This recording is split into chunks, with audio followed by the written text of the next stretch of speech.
Bom, então hoje a gente vai dar continuidade ao nosso estudo do sistema de abastecimento de água, né? A gente está aí estudando uma série de unidades, das unidades componentes de um sistema de abastecimento, e hoje a gente vai falar especificamente da etapa da adução. A etapa da adução, ela não é única dentro do sistema, né? A gente pode ter um sistema com uma única estação de tratamento, com uma única captação, com um único reservatório, apesar de serem sistemas pequenos, mas a adução, ela não é uma unidade única. Existem várias unidades de adução espalhadas aí ao longo de um sistema de abastecimento de água. Então, a gente já estudou sobre o manancial, a gente já estudou sobre a captação, nós já estudamos também a estação elevatória de água bruta, né? A gente reviu aí alguns conselhos de estação elevatória na aula passada, e hoje a gente vai focar aí no estudo da nossa adução. E aí a adutora tanto pode ser de água bruta, que é a água antes do tratamento, como pode ser também, né, uma adutora de água tratada, que é a água depois do tratamento. É a água que vai ser efetivamente distribuída para a população que nós estamos visando aí abastecer. Então, a gente vai relembrar muita coisa aqui, né? Relembrar muitos conceitos de hidráulica relativos à adução, relativa a esse elemento, que vai nos permitir dimensionar aí os nossos sistemas da melhor forma possível, né? Da forma mais economicamente viável e ambientalmente sustentável, né? Se possível, e socialmente aceito. Então, a gente tem aí esse desafio de relembrar algumas coisas relativas ao estudo das adutoras, que a gente já viu bastante detalhado lá em hidráulica, tá? Então, o que é a adução? A adução, ela é composta por canalizações do sistema de abastecimento de água, né, que conduzem a água para as unidades que precedem a rede de distribuição. Então, quando a gente tem um esqueminha, né, deixa eu só voltar aqui, ó, quando a gente tem um esqueminha, a rede de distribuição, apesar de ser composta por tubulações também, elas são tubulações diferenciadas e ela tem um arranjo diferenciado. Ela não é uma distribuição retilínea. A gente vai estudar as redes de distribuição em breve, né, mais a posteriori um pouco, e aí a gente vai ver que elas não são tão retilíneas assim, tá? Então, elas são estudadas e tratadas de uma forma diferenciada. Então, a adutora, ela vai ser responsável por carregar a água, desde o manancial até a entrada da rede de distribuição. A partir do momento que a água entra na rede, ela para de ser uma adutora e vira, né, uma rede específica calculada somente para isso. Então, as adutoras, elas não distribuem água diretamente aos consumidores, ela leva a água até um lugar, e aí aquele elemento, aquele lugar, aquele equipamento, é que a partir dali vai ser distribuído água para o consumidor.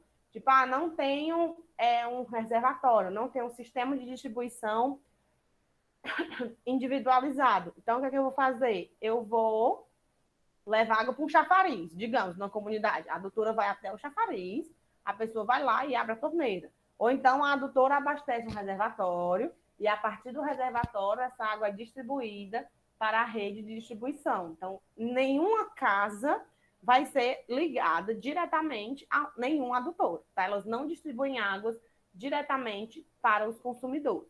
O traçado padrão que a gente tem, né, é uma adutora que liga a captação à estação elevatória, né, que é o bombeamento, nosso trecho de sucção. A estação elevatória até a ETA também é ligada por uma adutora, da ETA para o reservatório e do reservatório até a entrada da rede. Na entrada da rede, a gente faz uma conexão de redução, coloca ali um registro, uma válvula, né, se possível, e de preferência para dar mais segurança. E aí, a partir dali, a gente faz a nossa distribuição, tá? Adiante. Então, as adutoras são entre captação e elevatória, entre elevatório e ETA, entre ETA e reservatório e a rede. E são unidades do sistema de abastecimento de água, né? São as unidades principais do sistema de abastecimento de água. Por quê? Porque é pela adutora que a água vai ser capaz de sair de uma unidade e ir para outra. Tá? Não adianta nada eu ter uma bomba high-tech ali na melhor captação, para fazer a melhor captação, melhor elevação possível, se eu coloco uma adutora reafuleragem, que não tem um bom traçado e que não tem uma boa execução, né? Ou então que seja uma execução muito aquém do que o necessário e que ela vai dar problemas. Além disso, a gente tem nas adutoras o nosso equipamento, a nossa unidade com maior vulnerabilidade. A captação ela é local. A bomba, né, da estação elevatória, ela fica ali dentro de uma casinha protegida e operada apenas por quem realmente tem autorização. A estação de tratamento também, ela é um grande complexo de várias etapas dentro dela, mas é uma construção, é uma edificação que muito dificilmente vai ter alguma coisa que dê errado ali. Assim como o reservatório, a gente vai lá, constrói o reservatório, ele está protegido, está construído. As adutoras não. Como elas interligam todos esses elementos, eu tenho, muitas vezes, trechos de adutoras que estão expostos, né? E aí pode acontecer algum acidente e um carro bater na adutora e romper a adutora, ou algum próprio problema hidráulico mesmo, um transiente que faça a adutora colar, ou então que faça a adutora explodir.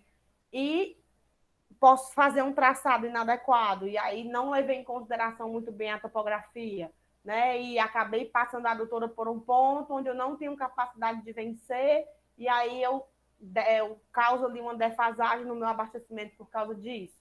Então, as adutoras, apesar de a gente já ter estudado uma disciplina praticamente inteira, né, só falando de adutoras, de condutos forçados, como é o caso da hidráulica, a gente tem que relembrar da importância e dos critérios técnicos que a gente tem que aplicar para poder fazer um bom dimensionamento de uma adutora. Existe uma série de requisitos ali, né, de uma análise bem criteriosa do traçado, dos acessórios que a gente vai ter que colocar, dos custos que aquilo ali vão gerar, né, principalmente quando a gente relaciona isso aqui com a nossa perda de carga.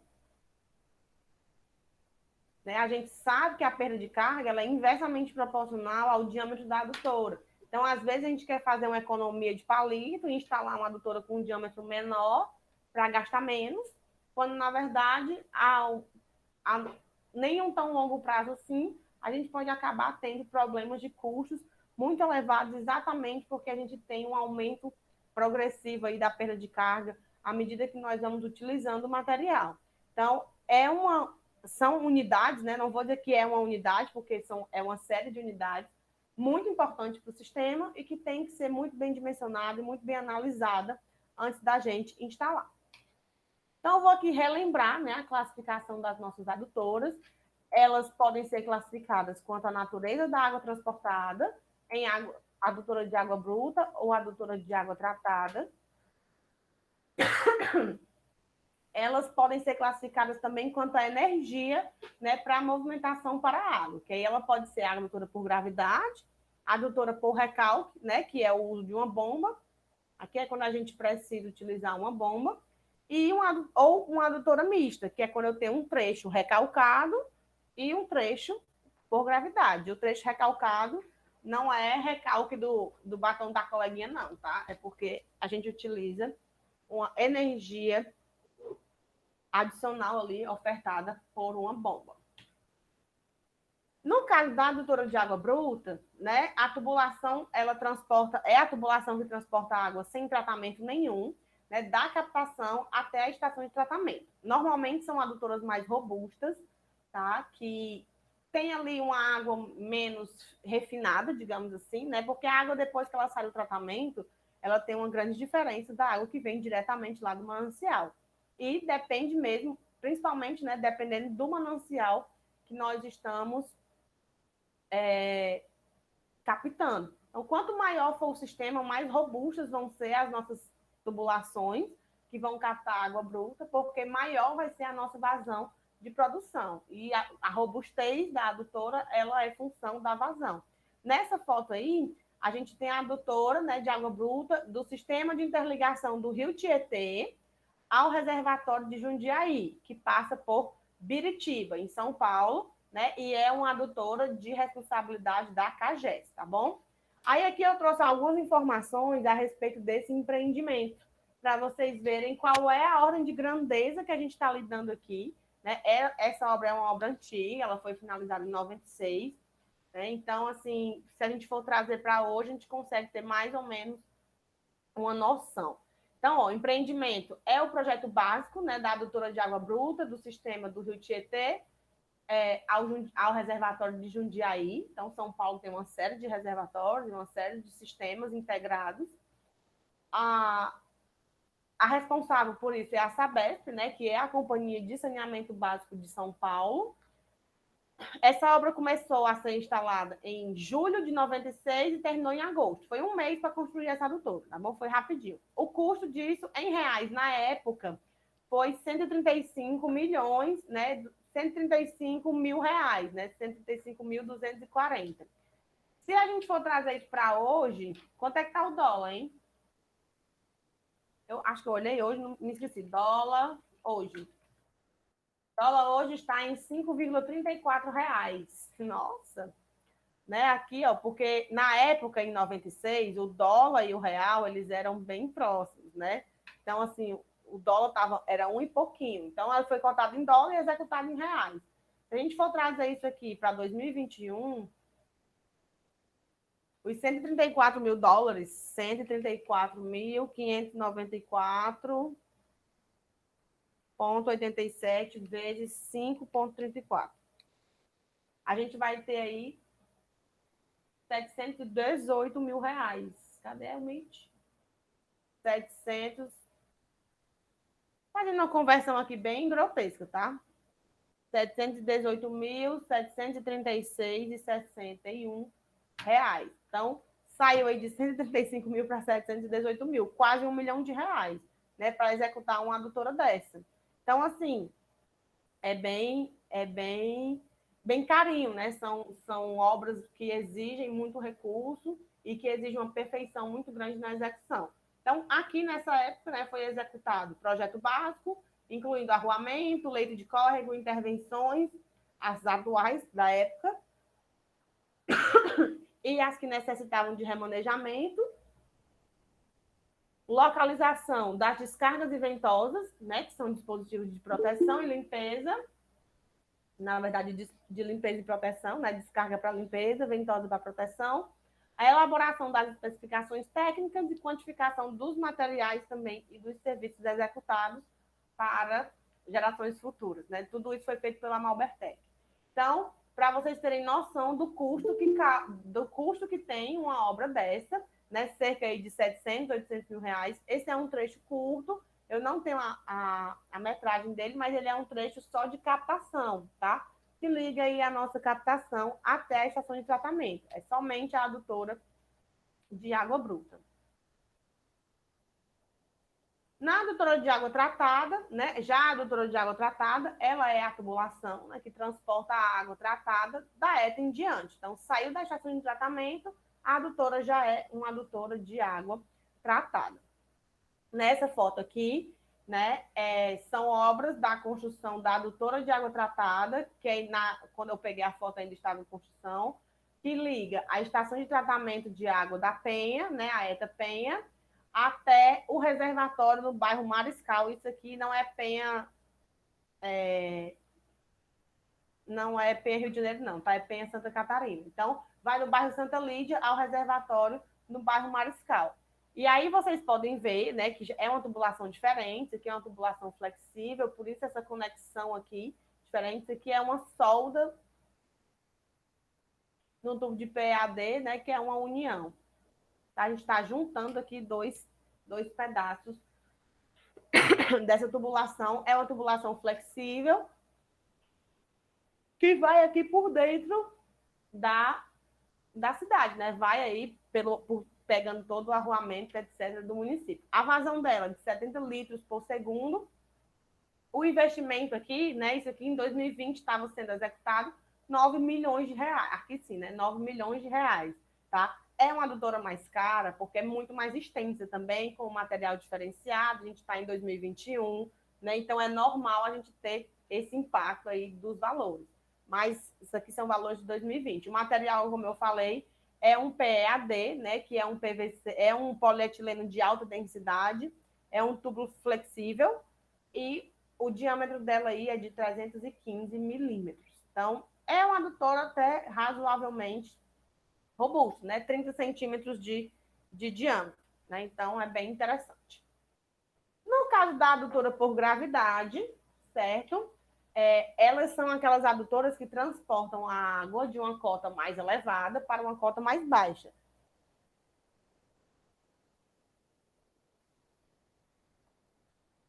Lembrando que quando eu falo cota, né, eu estou falando de cota piezométrica,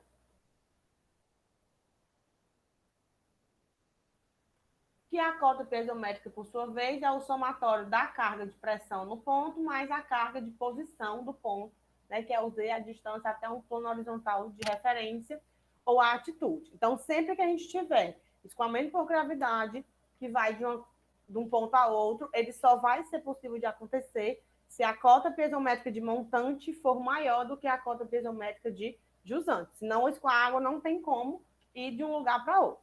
E aí, essa adutora, ela pode acontecer através de um conduto forçado ou então de um conduto livre. Né? No caso do conduto, a diferença entre o conduto forçado e o livre é exatamente a questão da pressão, que nada mais é do que a pressão relativa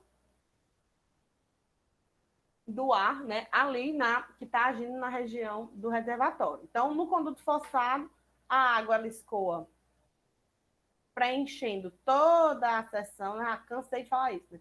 Preenchendo toda a seção do tubo, tá? Que é o que nós chamamos de seção plena.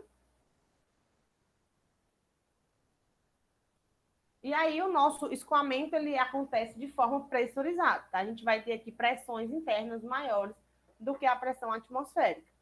No caso do conduto livre, a gente tem um tubo. Aqui eu vou colocar ele fechado, porque, enfim, está passando por debaixo do túnel. Ele pode ser aberto ou fechado, né? Tanto faz, na verdade. Vou até colocar aqui os dois casos. Ele pode ser aberto ou fechado, contanto que a lâmina d'água ela tenha contato com o ar, né? A gente sempre vai ter que ter fluido e ar aqui escoando. Então, a gente nunca vai ter 100% da nossa seção preenchida, tá? Não é seção plena como a gente tem no conduto forçado. E aí, cada escoamento desse, como a gente já viu, né, anteriormente, em hidráulica, vai se comportar de uma forma totalmente diferente, tá? Tanto seja conduto forçado, seja conduto livre. A gente viu que a hidráulica disso aqui é uma hidráulica totalmente diferenciada, né? A gente trata de forma totalmente diferente as duas adutoras. Então, dependendo de como é a situação, a gente vai ter ali um tipo de tratamento. A adutora por recalque, né, é aquela que vai transportar a água de uma cota pesométrica mais baixa para outro ponto com uma cota mais elevada, e isso, para que isso aconteça, a gente vai ter que utilizar uma estação elevatória. A estação elevatória aqui, que no caso é o nosso bombeamento, é o bombeamento que fornece energia ao escoamento. No caso aqui, eu tenho uma diferença para vencer. Né? Então, a gente pode ter adutoras de recalque simples, ou de recalque duplo, ou triplo, ou mais recalques, tá? Quando a gente tem um recalque simples, a gente tem apenas um conjunto elevatório. Eu coloco uma única bomba no meu sistema,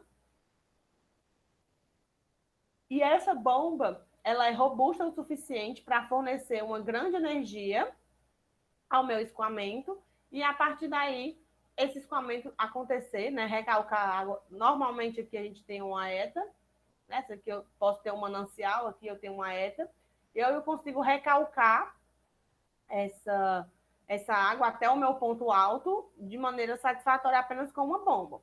Às vezes, para que isso seja feito com uma única bomba, esse sistema essa bomba fica com uma potência muito elevada, o que gera um custo muito alto. Né? A gente até comentou aqui de custos de bomba na aula passada, né? Uma bomba de 50 e uma bomba de 40 cavalos vapor, a diferença que era no custo de uma bomba dessa, e também tem um custo de operação, né? O custo de operação ele também é alto. Então, assim, às vezes uma única bomba não se torna tão vantajosa, e aí a gente acaba dividindo, né, em dois pontos não associando bombas, tá? A gente divide mesmo em pontos específicos e estratégicos, né, para utilizar aí alturas manométricas menores, ou então para dividir mesmo o sistema. Às vezes o diâmetro é diferente, aí a gente divide em dois. Isso aí, obviamente, só vai poder ser executado mediante um estudo, né, de viabilidade do local onde a gente vai aplicar o nosso sistema elevatório. Não adianta a gente tentar ficar prevendo aqui inúmeras situações de uma coisa que a gente nem sabe, né? Porque depende muito da topografia do terreno, do material, do diâmetro, etc.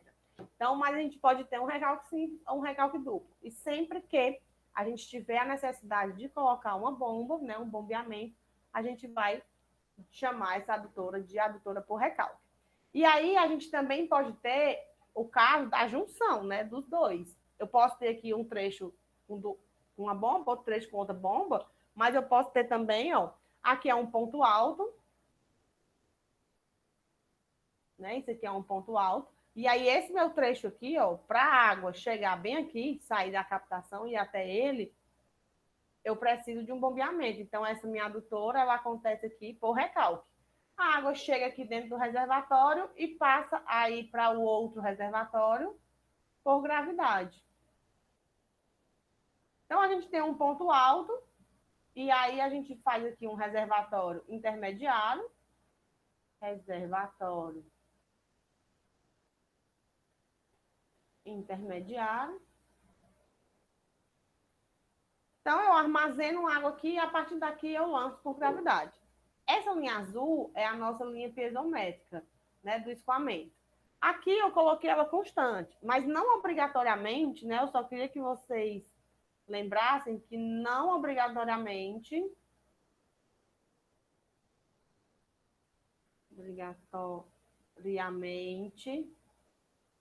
a inclinação da linha piezométrica será a mesma nos dois trechos da adutora.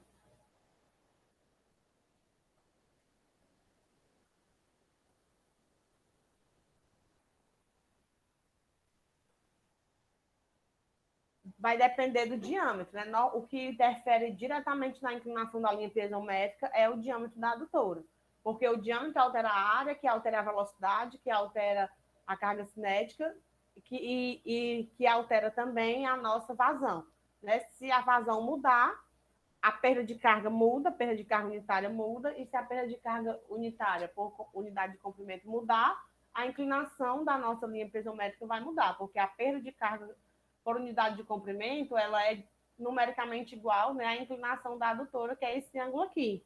Então, para mudar a perda de carga é assim, né? Basta mudar vazão ou diâmetro. Mudou vazão ou diâmetro, pronto, vai mudar a inclinação da linha piezométrica. Então, aqui está representada como uma linha de inclinação constante, de mesma inclinação nos dois trechos, mas isso quase nunca acontece, porque normalmente a gente muda o diâmetro da adutora, ou então muda o material,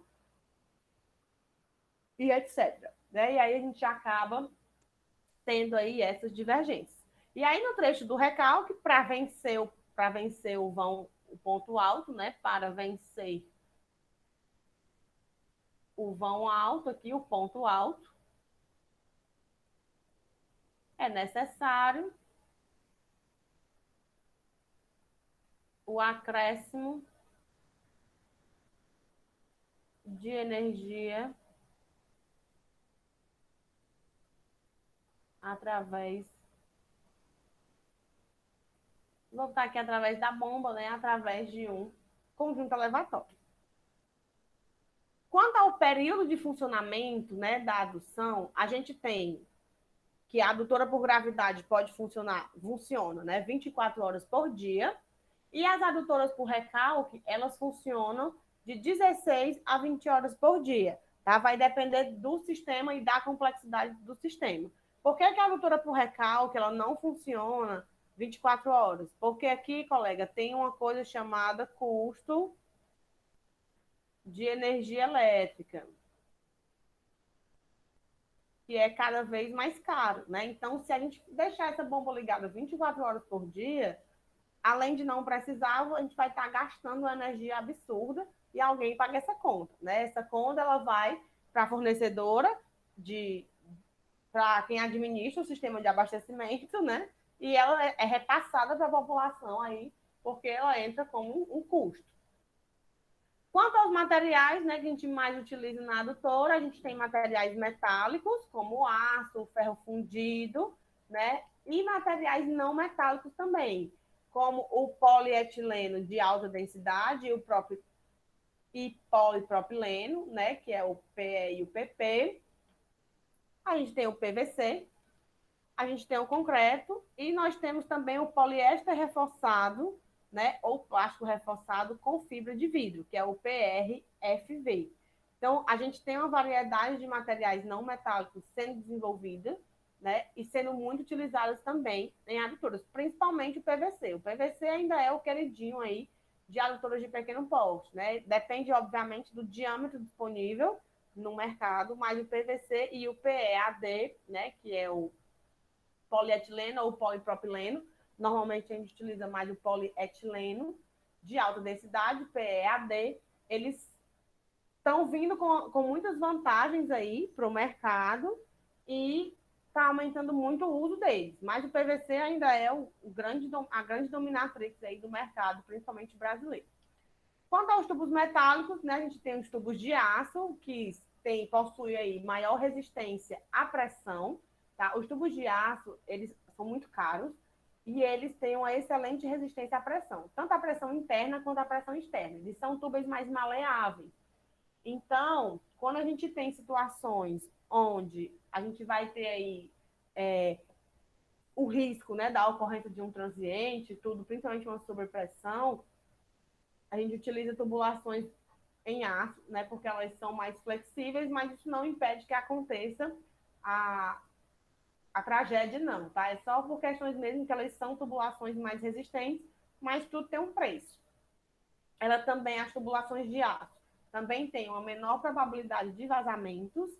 Os diâmetros e as juntas são bem diversificados, né? Mais diversificados do que o próprio PVC, inclusive. Possui, em contrapartida, né, uma menor resistência à corrosão externa.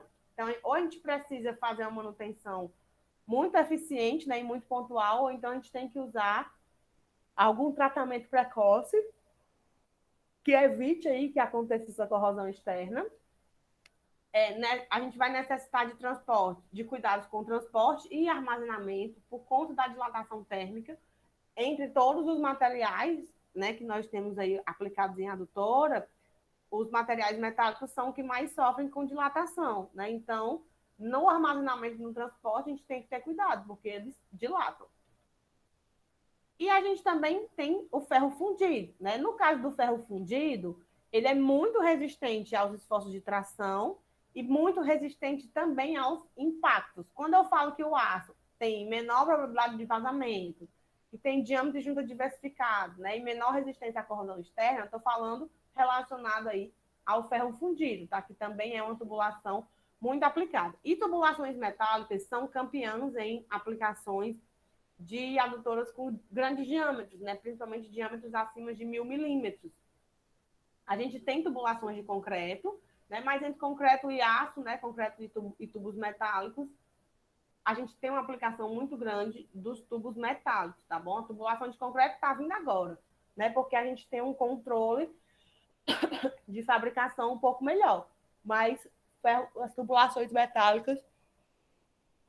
Me deu um sono agora feroz. As tubulações metálicas, elas são muito aplicadas. Quando aos tubos não metálicos, né, a gente vai ter o PEAD, como eu já falei, ele é o polietileno de alta densidade, né? Ele é composto por um polímero termoplástico e são tubulações muito aplicadas em sistemas não destrutivos. Muito aplicados em sistemas não destrutivos. Destrutivos. por eles serem uma tubulação flexível, né, eles são muito flexíveis, não existe a necessidade de a gente cavar uma vala para colocar ele lá dentro. Pode ser colocado em vala? Pode. Aquele que eu mostrei, né, na foto anterior, era um PEAD dentro de uma vala. Então, nada impede dele ser enterrado, mas ele não precisa ser. O tubo de PVC convencional ou tubulação metálica, a gente sempre faz a vala para poder colocar, né, com toda a segurança, deixar a metragem mínima, detalhes de projeto que a gente vai ver mais adiante. Enquanto o PAD, a gente não precisa disso. E ele tem as próprias conexões, né? E as conexões dele são bem menos conexões do que no PVC, porque, enfim, ele é flexível, então ele pode fazer as próprias curvas, né? E a utilização do PAD tem crescido muito mesmo, tá? Por conta das diversas vantagens que ele tem. Eu até separei aqui algumas, ó. Elevada resistência ao impacto e à abrasão, né? Que é o contato físico. Grande resistência química, e ele é praticamente imune à temperatura ambiente, né? Então, ele é um plástico, então plásticos normalmente são mais resistentes quimicamente.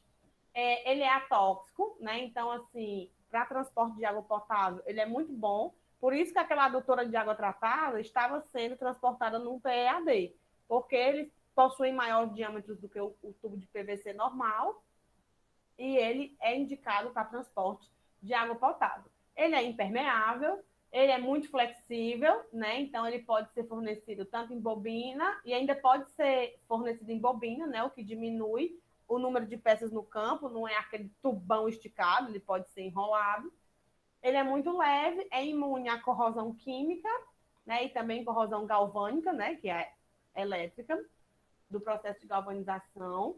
Os sistemas de união os sistemas de união, né? Sistemas de união são por soldas ou então por juntas mecânicas. Então, esse aqui é de junta mecânica. Você vai vir aqui, vai colocar e vai prender o outro tubo, né? Existe um sistema aqui, ó, de, de junção. Ou ele pode ser soldado, né? A solda que a gente fala de tubulação não é aquela solda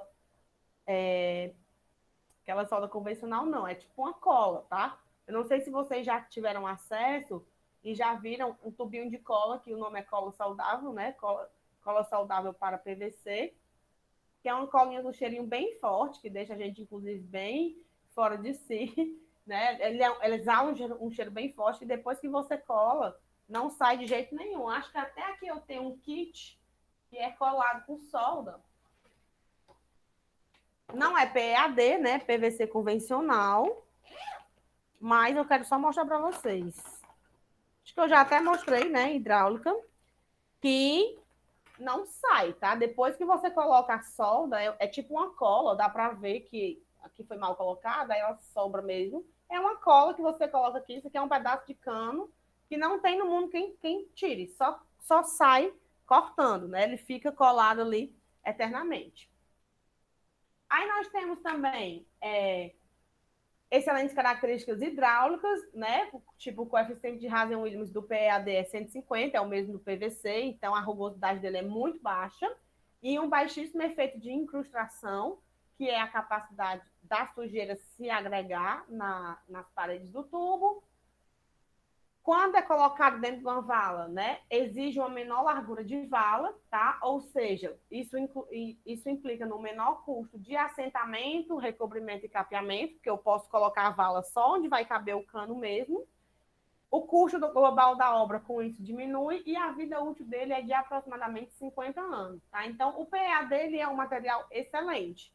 O problema dele, ele é mais caro, né? Então, às vezes a gente prefere utilizar o PVCzinho, né, convencional, que é o nosso policloreto de vinila, né, que ainda é o tubo mais utilizado, tá? Principalmente em construção civil. As aplicações do PVC são na engenharia civil e na medicina, né? A gente tem muitas aplicações na medicina também, não cabe a mim falá-las aqui.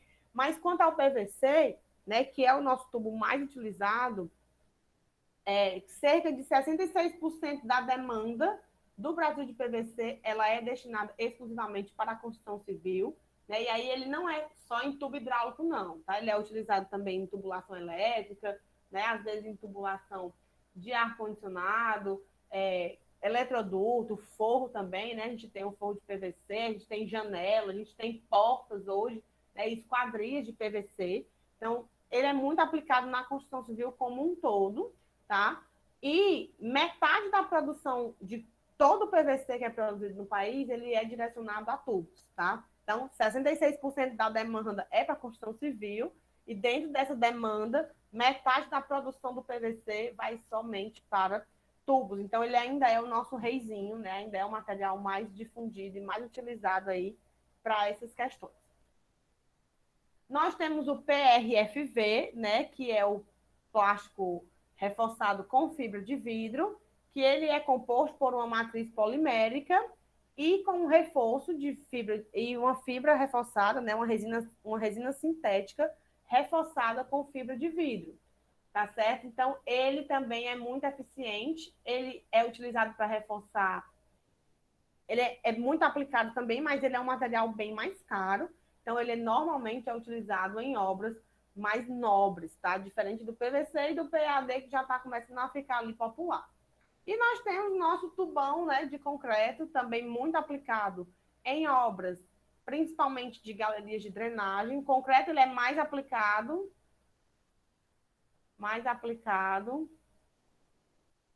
em obras. Eu vou botar aqui em escoamentos de superfície livre, tá? Em escoamentos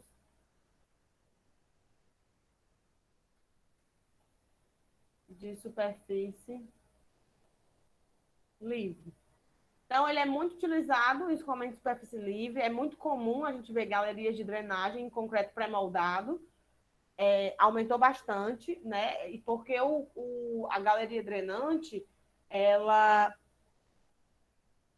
galeria de águas pluviais, né? Ela tem essa característica da gente drenar com escoamento de superfície livre, é muito aplicado, apesar da gente também fazer dimensionamento para produto forçado, mas é mais raro. O dimensionamento de uma galeria de drenagem normalmente é feita como um conduto livre, que a gente vai ver no final do semestre, né? A gente termina a disciplina de saneamento falando de drenagem urbana. Depois a gente encerrar aqui o estudo do abastecimento, do sistema de abastecimento de água, a gente vai aí para o estudo de galerias de drenagem urbana. Então, esses são aí os 4 materiais mais aplicados, né, como tubos não metálicos que nós temos. O PVC, sem sombra de dúvidas, ele é o mais utilizado, principalmente para diâmetros até 100 milímetros. Ah, mas uma adutora de 100 milímetros, às vezes existem adutoras, né, que não são de tão grande porte, sim. E aí o PAD, ele é mais aplicado para esses diâmetros maiores, assim como o concreto, né, e as tubulações metálicas. Então, ó, a tubulação de ferro, fazendo aqui uma comparação, tá? A tubulação de ferro fundido dúctil, né? Nos dá aí 16 opções de diâmetro, né, que vão de 50 milímetros a 1.200. O comprimento da vara, né, que a gente manda comprar a vara de 6 a 8 metros. As classes, isso aqui é as classes referentes à pressão, tá? Referentes à pressão. Pressão máxima que ele pode admitir. Tem essas classes aí, né, de K9, K7, que é 900, 700 e 1 megapascal. O revestimento interno é com argamassa de cimento e o externo é com zinco e pintura betuminosa, que é para evitar a questão da agressão da água, né? Então a gente tem que impermeabilizar a face externa dele. E as juntas podem ser elásticas travadas, mecânicas ou flantes. No caso do polietileno, né, que é o PVC, a gente tem 30 opções de diâmetro, que vai desde 16 milímetros a 1.200. Esses diâmetros maiores são bem mais caros, tá? Então, eles são mais raros também de serem encontrados. O comprimento é limitado, né, pelo transporte, e ele pode ter até centenas de metros sem junto. As classes dele são em 8 opções, né, que valem de 32 a 250 metros de coluna d'água, não precisa de revestimento, a rugosidade dele interna já é muito boa, e não precisa de revestimento externo, que ele está protegido na vala, e as juntas podem ser através de solda termoplástica, né, ou flanges também. Quando a gente vai projetar uma adutora, né, a gente precisa levar algumas coisas em consideração.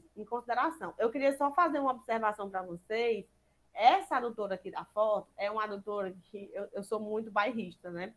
É um trecho, na verdade, do canal da integração, tá? Que passa lá em Morada Nova, claro, né? Minha vida é ir lá tirar foto desse canal, que passa lá por Morada Nova, e é um trecho em conduto forçado, porque é o seguinte: vocês lembram que há umas 2 ou 3 aulas atrás, eu falei do curral velho, né? Que é um açude de recarga, e aí o curral velho, ele sai, a água sai a partir dele ainda em canal, e chega um trecho, tem um ponto lá que no traçado tem uma elevação do terreno muito grande. E aí, para poder passar o canal, ou tinha que fazer um desvio, ou então tinha que furar, né? E aí passar, tipo, por um túnel. E aí saía muito mais caro. Aí resolveu-se fazer esse trecho da adutora em regime de conduto forçado, né? O diâmetro dessa adutora aqui é de 300 milímetros, tá? Perdão, de 3.000 milímetros, tá? É uma super adutora, né? Então, assim, quando esses anéis chegaram lá, eu lembro que a galera ia para dentro, ficava assim com os braços abertos, porque é um negócio assim fora do comum. E o canal cai dentro dela, passa por um certo trecho, né? Essa foto aqui eu tirei de cima de uma ponte. Isso aqui é o rio Banabuiú, tá? Porque nessa época aqui ele não estava correndo, é o Banabuiú, que nessa época ainda era utilizado, eu acho que não abastecia mais o município. O rio já estava meio fuleiro.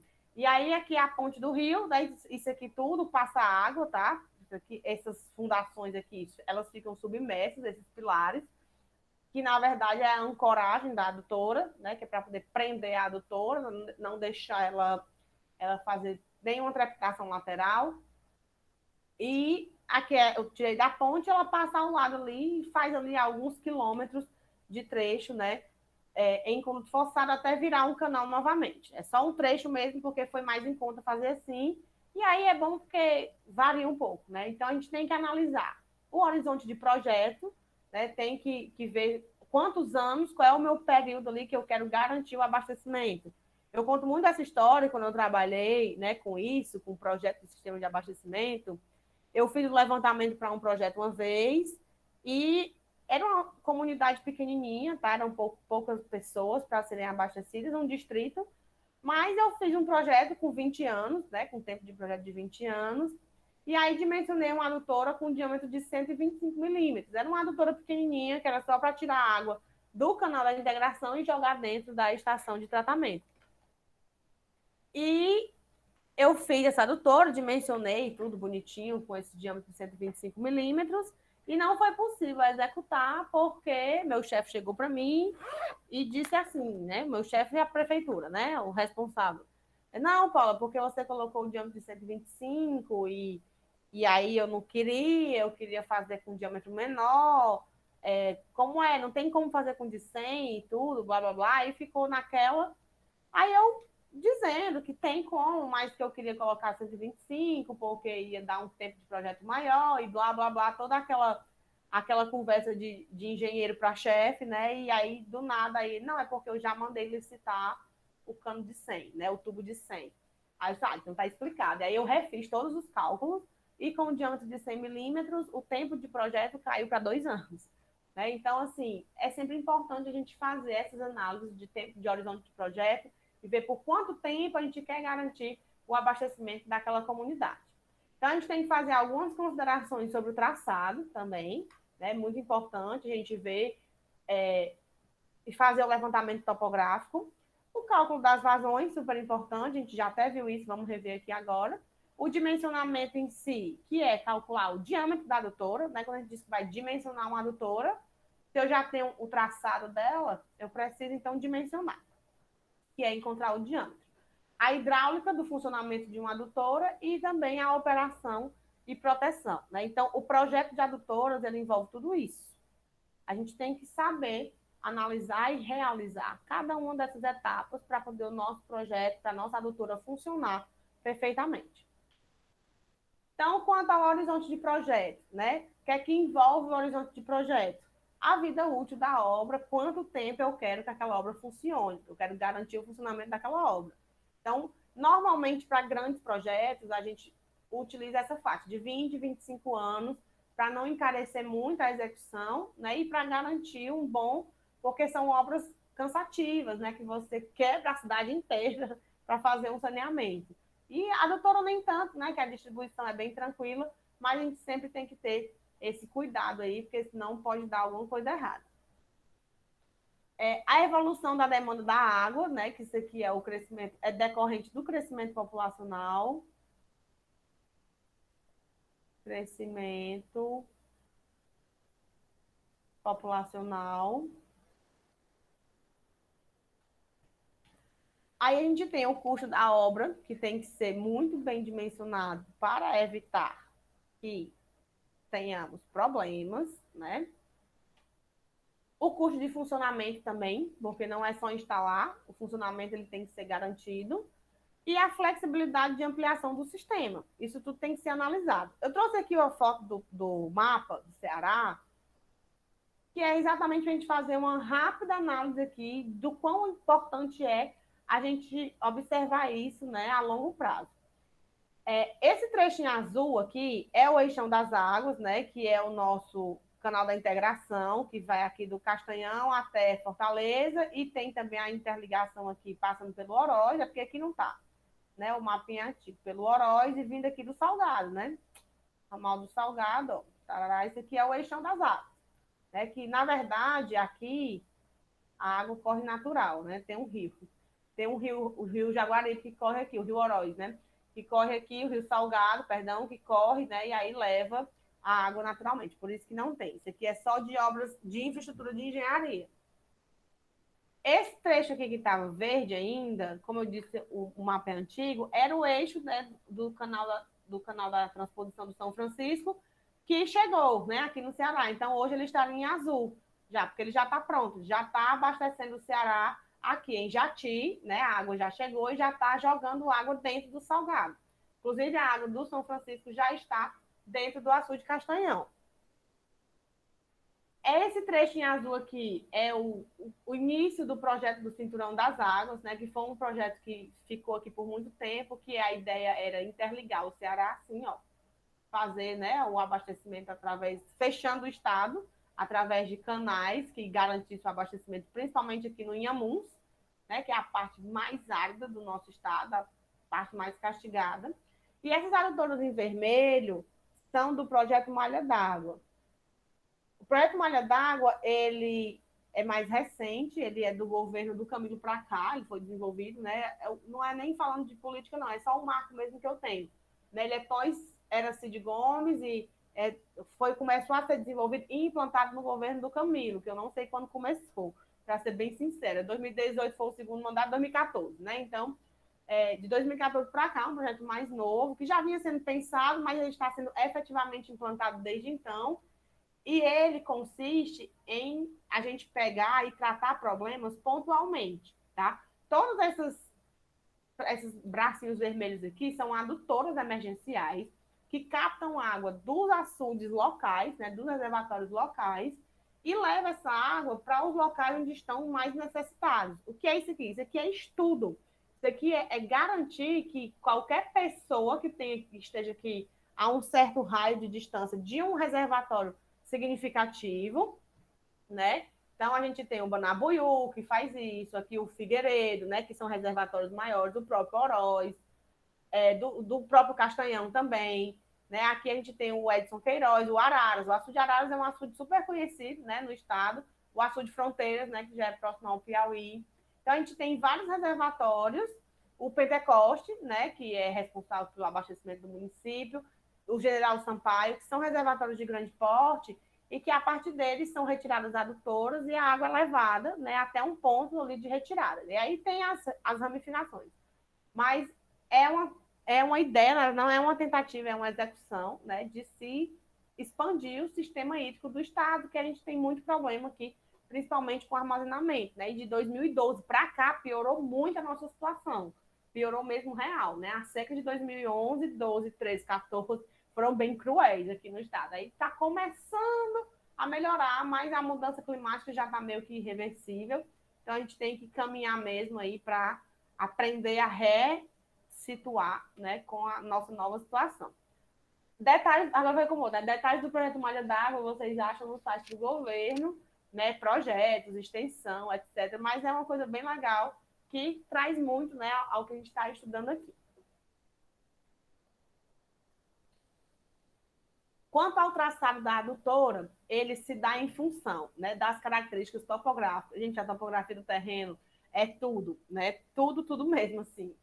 É muito importante que a gente tenha o estudo topográfico do terreno, porque é ele que vai definir os pontos de alta e os pontos de baixa. A localização e o perfil da adutora, né? E as faixas também de servidão e de desapropriação, né? Que a gente tem que ter. Então, o que é essas faixas de servidão e desapropriação? A adutora vai passar por ali, naquele traçado. Então, é melhor eu passar por aqui, tipo, eu tenho aqui, sei lá, um terreno, né? Aí aqui eu tenho. A minha adutora tá vindo assim. Bem aqui eu tenho, tipo, sei lá, uma casa, uma propriedade, tá? Digamos que seja uma adutora mais rural. Eu tenho aqui 3 propriedades, certo? É melhor para mim desviar o meu traçado ou passar por dentro de 3 propriedades e ter que comprar esse terreno aqui? Então, a gente tem que estudar, certo? Essas questões, porque as adutoras, elas têm que passar em locais que sejam públicos, principalmente adutoras de abastecimento, né? Eu não posso pegar a minha adutora e passar por dentro de um terreno de uma propriedade privada, porque sempre que um funcionário meu precisar ir lá ajeitar qualquer coisa, ele vai estar sujeito ao dono da propriedade a autorizar a abrir o portão, tá? Então, todo o nosso traçado, ele depende dos terrenos de domínio público. Aqui a gente está falando de sistemas de abastecimento. Então, a gente sempre tem que passar por um domínio público. Então, aqui são as faixas, né, que a gente tem que ter para cada lado, por conta aí do diâmetro da tubulação, né? Para cada lado não, né? A faixa de valo que a gente tem que ter. Então, a tubulação até 400 milímetros, a gente tem que ter pelo menos 2 metros, né, de largura, tá aqui. Então, tem que ter pelo menos 2 metros aqui, um para cada lado, destinados a ser um terreno só para minha adutora. De 400 a 800 são 3 metros, de 800 a 1.500, 4, e acima de 1.500 a gente tem que estudar, né, cada um dos casos. E a gente tem que levar em consideração também a influência, né, do plano de cargas e da linha piezométrica. Isso aqui é o que nós chamamos de análise do sistema de tubulações. A gente faz isso lá em hidráulica, né? A gente faz essas análises. Quando a gente tem aqui uma adutora que liga 2 pontos, né? Uma captação a um reservatório, etc. A gente sempre tem que lembrar que nós temos as linhas piezométricas, né? Relativa, a piezométrica absoluta, né? Que é quando a gente considera a pressão atmosférica também. E a gente tem os planos estáticos, né? A gente tem aqui o plano estático, ó. Aqui é o plano estático relativo, né? E ainda tem um plano estático que é absoluto, se eu considerar aqui a pressão atmosférica atuando no reservatório. Absoluto. Aí nós vamos ter a linha piezométrica que liga aqui os dois escoamentos, né? Que é a nossa linha piezométrica. Eu vou chamar de relativa também, que é que considera a pressão relativa igual a zero, ou efetiva, né? Tanto faz. E a gente tem a linha piezométrica absoluta aqui também, que é a linha piezométrica que considera a pressão atmosférica que está atuando aqui, na superfície. Então, a gente tem tudo isso aqui para levar em consideração. Né? O que separa isso aqui é a carga de pressão atmosférica. Então, quando a gente vai fazer nossa tubulação interligando, a gente tem que ver se a nossa tubulação está abaixo mesmo dessas linhas piezométricas. Se eu não tenho nenhum ponto que passe aqui, ó, ou que ultrapasse aqui, ou que ultrapasse isso aqui. Tudo isso aqui são estudos que a gente tem que fazer antes de colocar, né? Sistemas de tubulações. Até tem uma aula sobre isso, que eu falo bem direitinho. A gente tem aqui 7 situações possíveis que isso possa acontecer. né? E aí, essas situações elas têm que serem estudadas e analisadas, porque caso elas aconteçam, a gente vai precisar fazer ali algumas modificações no nosso projeto. Então, algumas recomendações para que esse traçado ele seja feito de forma satisfatória. Implantação de preferência, né, em ruas e terrenos públicos, evitar a propriedade privada a todo custo. Evitar o traçado em terreno rochoso ou pantanoso, né, porque a gente precisa cavar o terreno para fazer a vala, tem que fazer regularização, tem que fazer tudo bonitinho. E cavar na rocha ninguém cava, né? A gente tem que quebrar na pedra e tudo, é bem mais complicado. E no pântano é muito instável, então é evitar. A gente tem que ter uma declividade mínima também. Nos trechos ascendentes, a declividade mínima do traçado tem que ser de 0,2%, né, ou 2 por mil. E nos trechos descendentes, pelo menos aí, uma declividade de 3%, tá? Se a inclinação for maior do que 25%, ou seja, se ela for muito íngreme, a gente tem que utilizar blocos de ancoragem, tá? Que é exatamente para garantir que eu não vou ter aqui deslocamento da minha adutora, que nem aqueles que tinham lá sobre aquela adutora que eu mostrei a foto. Só que ali o bloco era dentro do rio, né? Ele era fixado dentro do rio. Ele não era no terreno, mas aqueles blocos ali garantem a declividade mínima também. E aí são recomendados, né? Trechos ascendentes longos com pequena declividade. Então, é aquela coisa, devagar e sempre, né? Se for muito para subir, que seja longo e baixinho aqui, né? Pelo menos com 2%, com 0,2% de inclinação e que seja bem longo. E os trechos descendentes, que sejam mais curtos e com uma declividade maior. A descida mais rápida, porque você aumenta a velocidade dentro do escoamento. Aí a gente tem as vazões, né, para os dimensionamentos das adutoras aqui, que eu esqueci de apagar isso, mas sem problemas. Que a gente tem a vazão de produção, a gente já viu isso, que vai da captação até a estação de tratamento. A vazão da adutora de água tratada, né, que vai da ETA até o reservatório. E a vazão de distribuição, que é considerada entre o reservatório e a rede de distribuição. Na vazão de produção, a gente considera o consumo da ETA, né? E considera em todos, na verdade, as vazões singulares que podem ser consumidas aí ao longo, né, do caminho.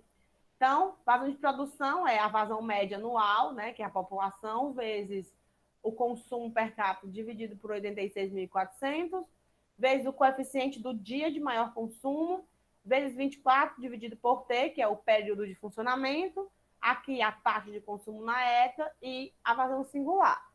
A vazão de água tratada é a vazão média anual, vezes também a taxa de do dia de maior consumo, vezes 24 dividido pelo período de funcionamento da adutora, somado aí com a possível vazão singular. E a vazão de distribuição, ela leva em consideração a vazão média anual, multiplicado pelos coeficientes do dia de maior consumo e da hora de maior consumo, tá? Essa vazão de distribuição, ela é totalmente diferente, porque eu preciso levar em consideração o atendimento da rede e não mais do sistema como um todo. Então, ela é uma vazão calculada de forma diferenciada.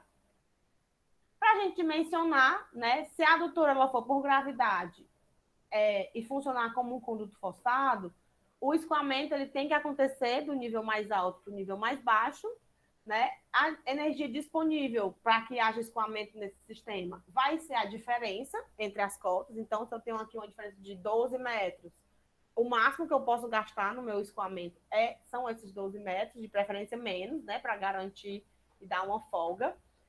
A perda de carga, ela é igual à carga disponível, né? Então, toda energia disponível, ela vai ser utilizada para vencer a resistência. Dimensiona-se a adutora, então, com o diâmetro mínimo necessário, tá? E também, de preferência, com o diâmetro único, a não ser que a gente precise fazer alterações.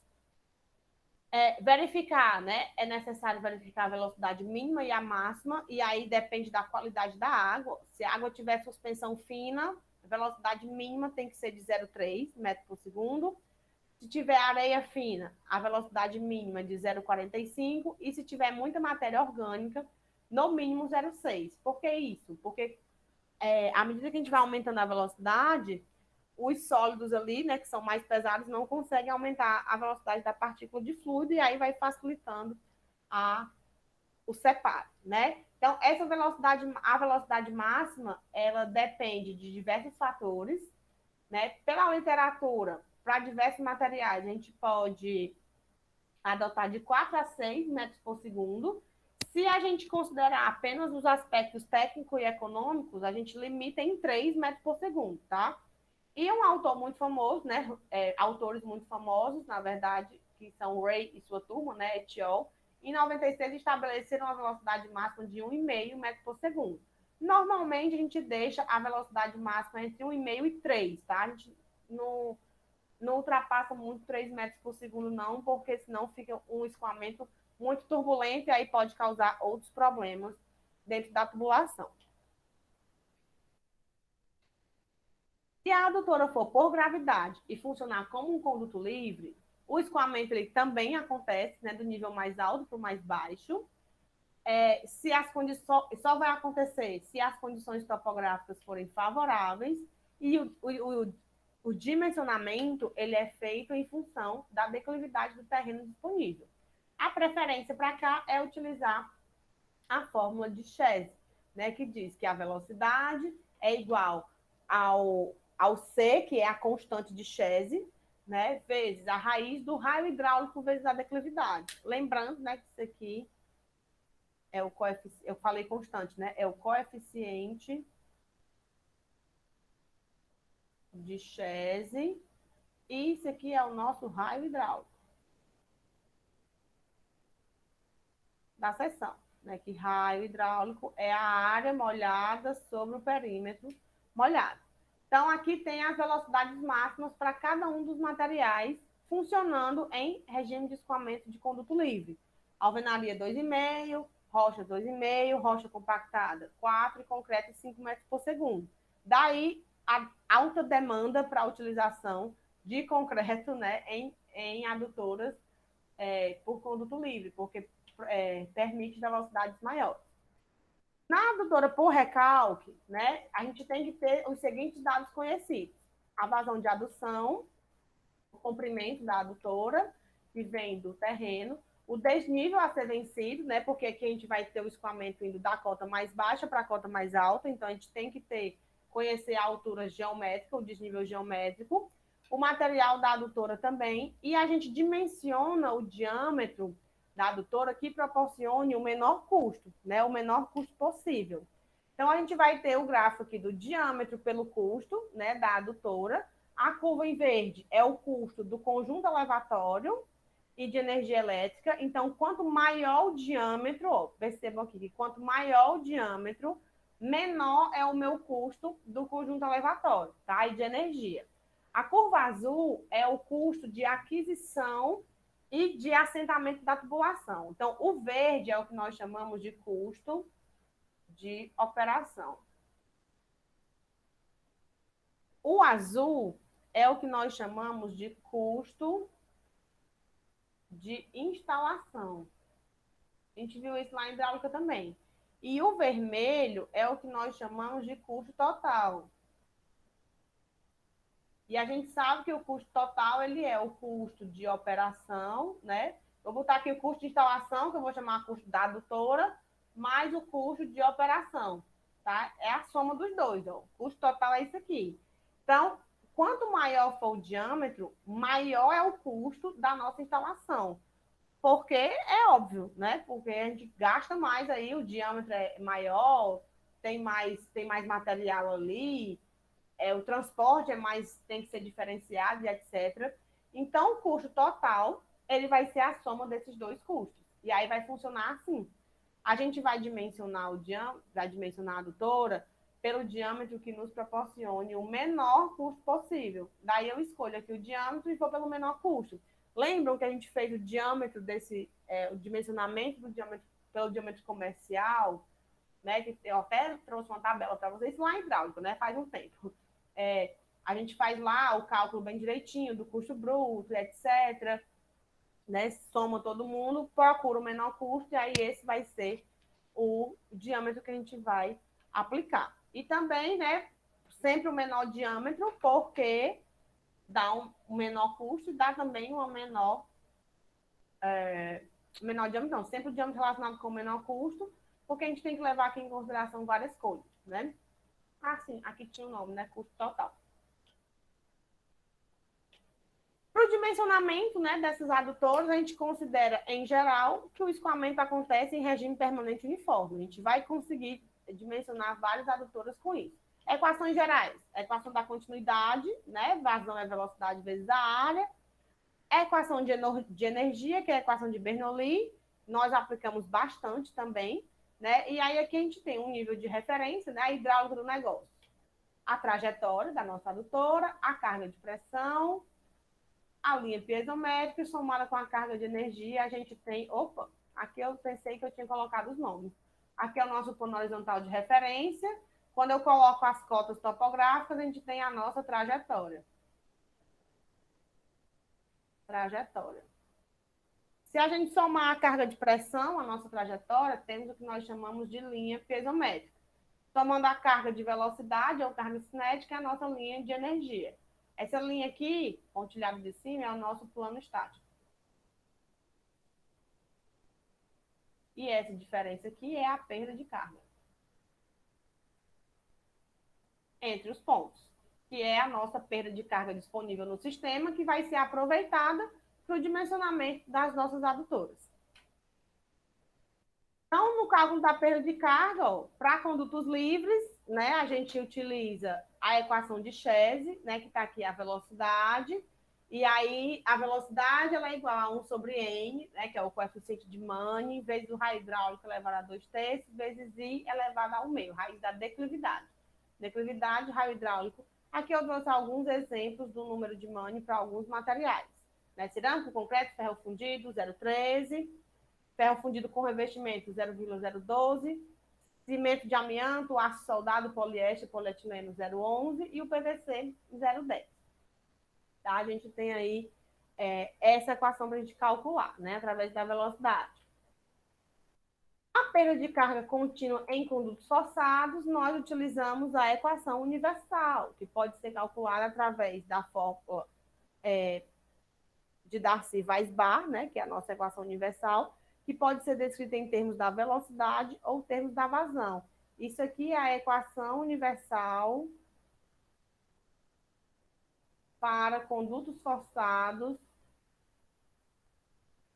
eu vou botar aqui condutos circulares, tá?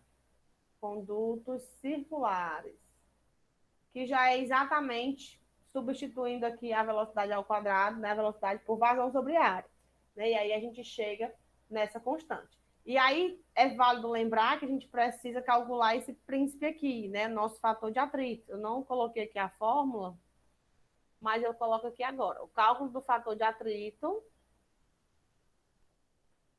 ele é em função, ele é em função do número de Reynolds.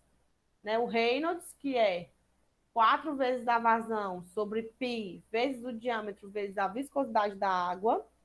Ele divide o escoamento, né? Ele classifica o escoamento em laminar e turbulento.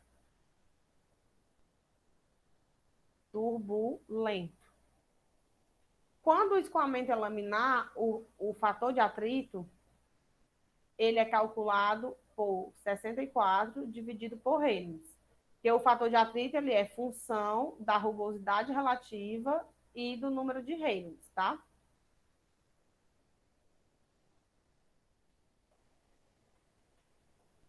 Quando o escoamento é turbulento, aí o fator de atrito é calculado através da equação de Swamy, Jane, né? E aí ele é calculado dessa forma aqui, 0,25 dividido pelo log da rugosidade, dividido por 3,7 vezes o diâmetro, né? Rugosidade relativa, mais, para que eu fiz esse traço desse tamanho?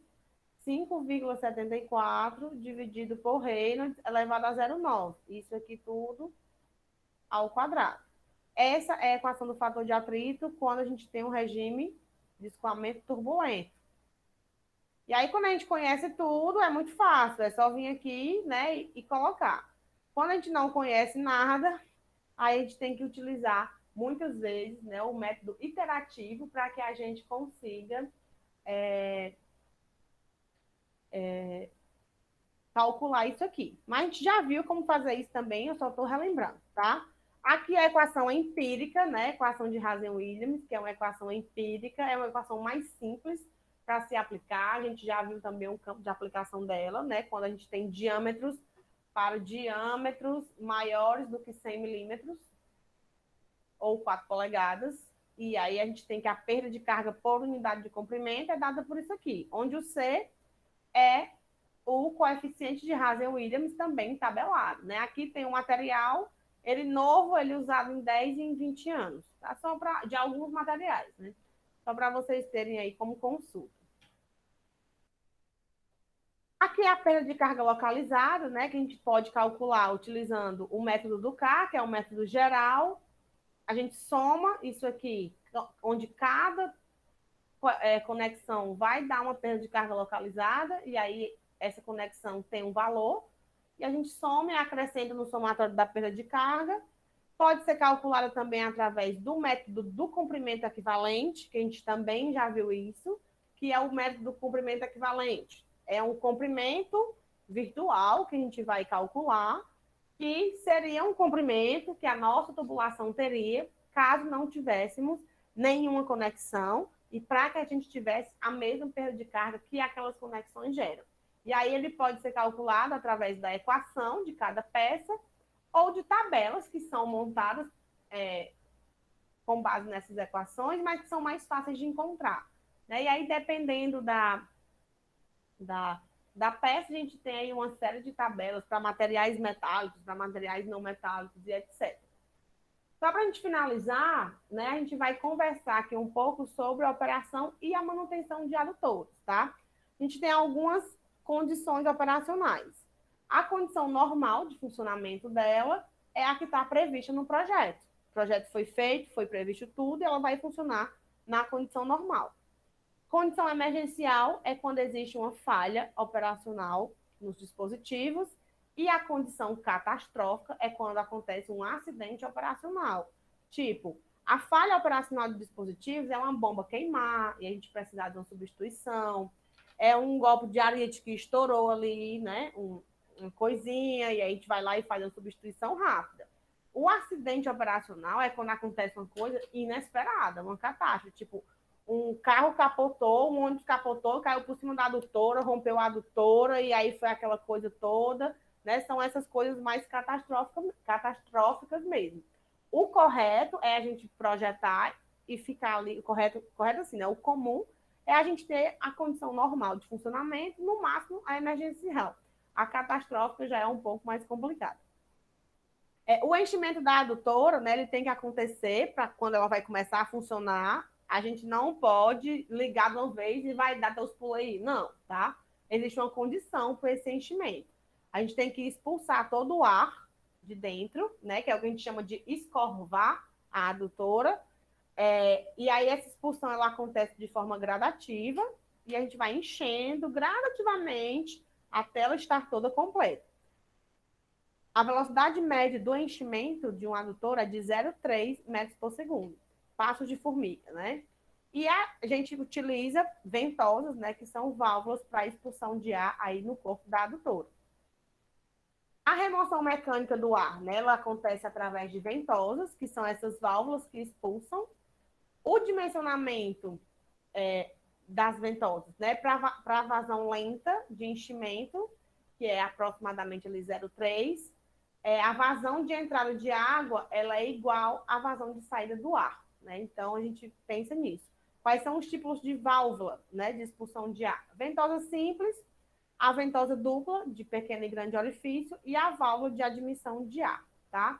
Aqui é só para vocês verem mais ou menos como é que ficam as ventosinhas nos pontos altos, né, para expulsar o ar que porventura possa se acumular, e as descargas nos pontos baixos para a limpeza da tubulação. Né? Normalmente, sedimentos tendem a se acumular, se acumulam no ponto mais baixo, e é interessante a gente ter essas descargas aí para expulsar esse acúmulo.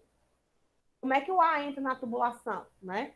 Quando a gente tem um nível muito baixo, né, como eu falei na aula da captação, ó, se esse nível d'água variar muito, pode ser que na entrada da tubulação eu tenha pouca água e aí o ar vai junto. E aí ele vai junto e ele vai preso, né? Dependendo da declividade da adutora, ele pode se movimentar. Então, se ele se movimentar, ele pode chegar até a bomba e não, isso não é muito bom. Então, o interessante aqui é que tem uma ventosinha para poder pegar esse ar e ó, jogar para fora, tá?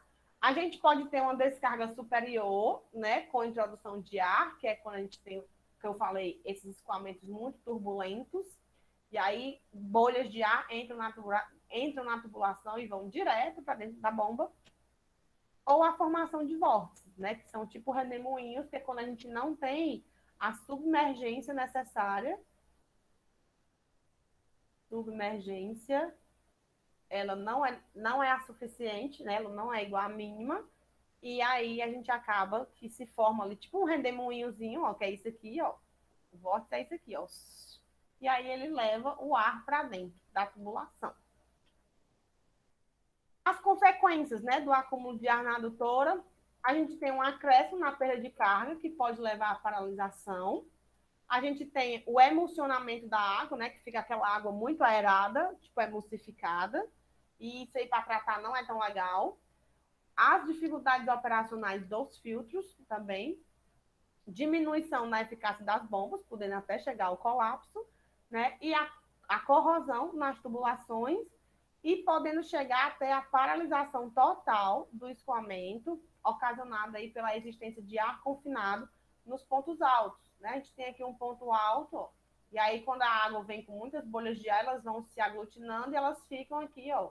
No ponto alto, o ar fica preso, tá? Ele não tem para onde ir. E aí a água vai passando, depois vai acumulando mais ar aqui e a vazão vai diminuindo até que pode ter um bolhão aqui de ar que simplesmente não vai mais permitir, né, que a água avance. Para a gente proteger a adutora, né, a gente coloca alguns dispositivos de proteção, né? Um deles são os blocos de ancoragem, que a gente pode assentar o tubo na tubulação estando aérea, né, que é a ancoragem por tubo, ou se a tubulação estiver enterrada, a gente faz a ancoragem por trecho travado, tá? A ancoragem nada mais é do que travar alguns pontos da adutora para evitar que ela fique tão solta. Quando você faz uma instalação pequenininha, a gente não coloca umas abraçadeirazinhas, né, prendendo o tubo na parede, seja uma mangueirinha de quintal ou uma instalação de máquina de lavar, na adutora é a mesma coisa. A gente tem que fazer os blocos de assentamento, né, os blocos de ancoragem, para poder fazer, para ficar legal, tá? Se a tubulação for externa, tem que ancorar tubo por tubo. Cada vara, uma ancoragem. Se for enterrada, aí a gente faz por trecho travado, tá? Aqui são juntas travadas. Quanto maior o meu trecho travado, melhor. A gente tem que proteger também contra a corrosão, né? E proteger contra os transientes hidráulicos, que é o nosso tão famoso golpe de Ariete. Quem não lembrar dessas proteções aqui contra o golpe de Ariete, volta lá e assiste as aulas de hidráulica de novo, né? Que a gente conversa bastante sobre transiente e está tudo disponível lá para vocês darem uma olhada. É super importante a gente fazer essa proteção. E aí a gente precisa também fazer a limpeza e a reabilitação das adutoras, né? Existe um processo de sedimentação, principalmente quando é água bruta, que consiste no depósito de materiais insolúveis no tubo. Eles vão se aglutinando e vai ficando ali, criando uma crosta, tá? E aí, ó, acontece o que nós chamamos de incrustação, e isso aqui diminui, parece um fantasma, né? Isso aqui diminui a seção transversal do nosso tubo. Eu estou diminuindo o meu diâmetro, estou aumentando a minha perda de carga por conta aqui desse atrito. Então, é importante que eu entre lá e faça essa limpeza, tá? Essa limpeza ela pode ser feita através de aditivos químicos ou através de um mecanismo, né, que a gente chama de PIG, que ele é um dispositivo para manutenção de tubulações, de tratamento interno, tá? A função dele é limpar o tubo e aí ou isolar as tubulações, tá? Que aqui eu errei no efeito. Então, ele pode limpar o tubo e isolar as tubulações. Então, durante o percurso dele, ele é tipo um verme, né? Que ele vai entrando e ele vai removendo incrustação, depósito orgânico ou qualquer material aderido que esteja ali dentro da adutora. Aí são os Utility Pigs ou os Clean Pigs. A gente tem a inspeção interna também, para saber se tem alguma falha ou corrosão, que aí são os Smart Pigs, né? E aí eles servem para detectar trinca, fuga, falha, né, de água, corrosão, deformação, defeito, e mensurar os depósitos de resíduos. A gente pode tratar também as tubulações, né? Passar ali através deles e isolar essas tubulações também, tá? E o material deles aí pode ser de espuma, de aço, de poliuretano ou de plástico. Aí, como é o funcionamento dele? Aqui é do Polipig. Ele é colocado dentro da adutora, vai rodar tudo aí, vai limpando. Ele vai passando e vai limpando até que ele sai lá do outro lado, tá? Ele é colocado mesmo, e aí, dependendo da função, ele sai do outro lado. Só para finalizar aqui e mostrar para vocês os pigs, né? Aqui os elementos. Aqui tem as rodinhas, aqui é tipo uma sanfoninha para poder aderir bastante aí a sujeira, né? Ele pode ser assim, em formato de escovinha, né? Aqui tem várias escovinhas, ó. Então tem várias formas da sujeira se aderirem ao pig, tá? Aqui é só no polietileno, e aqui o Clean Pig, né? Que ele vai com tudo. Ele tem as escovinhas mesmo para limpar a adutora, né? Ele vai rodando e vai limpando, vou varrendo. Então é bem interessante. Por hoje, pessoal, então vou ficar por aqui, tá? E na aula que vem a gente continua aí discutindo nosso sistema de abastecimento de água e as suas unidades.